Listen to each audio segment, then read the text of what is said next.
Since losing in the AFC Championship game, the Cincinnati Bengals have been underachieving in the Joe Burrow era.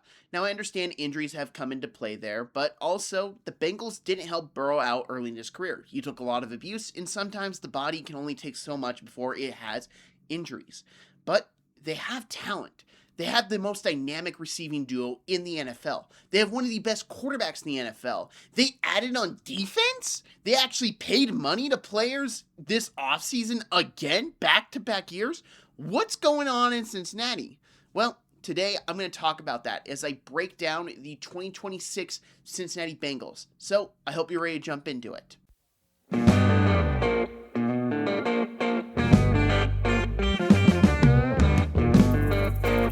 This weird thing happened in the offseason.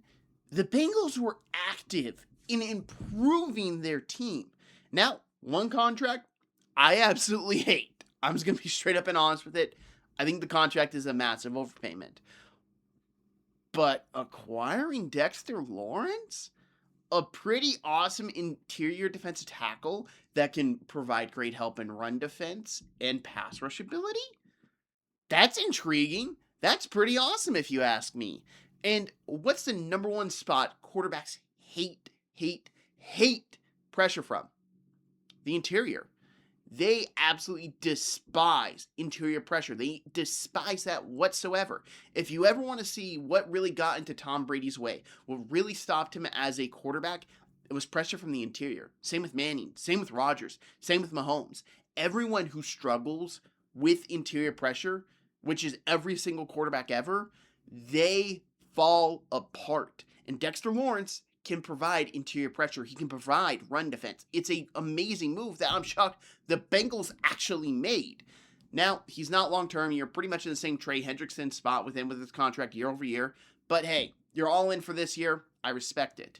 And looking at the pass rushing, they subbed out Trey Hendrickson for Boy Mafe. Trey Hendrickson, who is a very, very talented pass rusher, can get after the quarterback, but is an abysmal atrocity in run defense.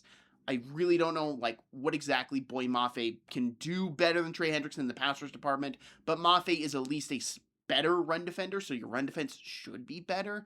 But overall, I really don't think it's an upgrade. I don't really think it's that great of a move overall. If you had Dexter Lawrence and you were able to pay Trey Hendrickson too, I think it's a completely different story. But as we sit here today, it is Dexter Lawrence and Boy Mafe instead of Dexter Lawrence and Trey Hendrickson. And I can't lie, I'm just not buying into Mafe. But here's the key thing with Mafe. He is an athletic freak. He is quick as a cat. He can get after people. He can run people down. If you can really unlock him, unlike they did in Seattle, and to be fair, there were so many guys in Seattle, hard to really pop there. If he has more reps in Cincinnati, he pops in Cincinnati, you might be able to see him really evolve as a player. And if he's just adequate, adequate is more help than Trey Hendrickson had the recent years in Cincinnati. So adequate with Dexter Lawrence, I think is a major improvement for this Bengals defense.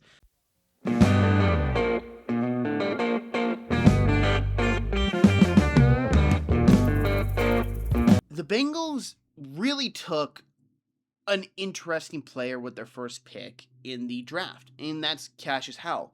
Cassius Howell is a very quick edge rusher, but he is notably lacking in one department. His arm length is not good.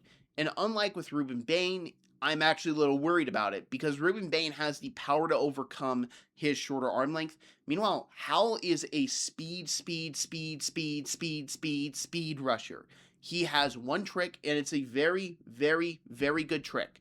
But if you can stop it, which longer arm tackles may be able to when they get his hands on him, they will be able to really shut him down. But Howell is quick. He's got good movement ability. I would maybe look at using him almost like an off-ball linebacker to try and give him favorable blitz matchups. Try to really utilize his ability just to get to the quarterback. He's a very talented guy. I liked his film a lot, but the arm length really, really worried me as I watched a lot more of his film and concerned about that transition in the NFL. Tacario Davis, I think, is a good talent, good corner. He is with what you would expect a lengthy corner to be. Very good in press man, questionable in zone, can get beat at times for being a little over-aggressive, a little handsy. That's just the type of archetype he's in, and that's how it works.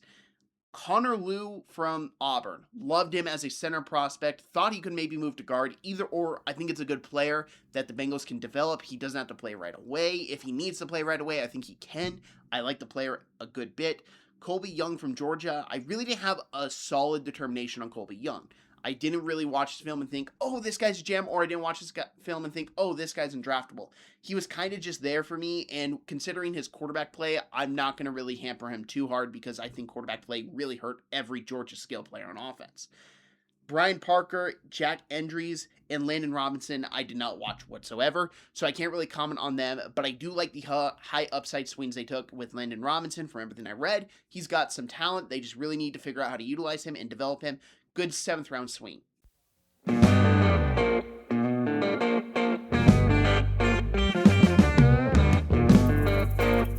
Now, looking at the Cincinnati Bengals on paper, they have so many things going for them. Their offense is dynamic. Jamar Chase, T. Higgins, Joe Burrow, terrifying.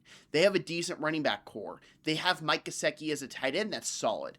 I really can't think of an offense that looks better on paper than the Bengals entering this year. And the offense line, even though I don't think it's spectacular or amazing, it's probably the best offense line unit that Joe Burrow has had in his NFL career, which isn't saying anything, but it's still good to see that there is some progression there. Then you look at the defense side of the football. Boye Mafe was severely overpaid in my opinion, but he's still talented and he can bring something the Bengals haven't had, and that's just any ability at the pass rush with Trey Hendrickson off the field.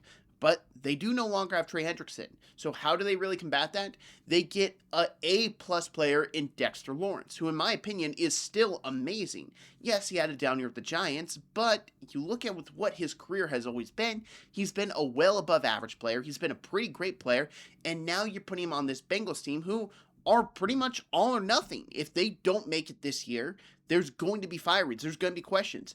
How long till Joe Burrow maybe ask out? Look at the Rams. They are so gung-ho and getting everybody, hey, Cincinnati, we got this quarterback for you now. Not saying it's close to anywhere near in value, but if a guy asks out, you're kind of screwed.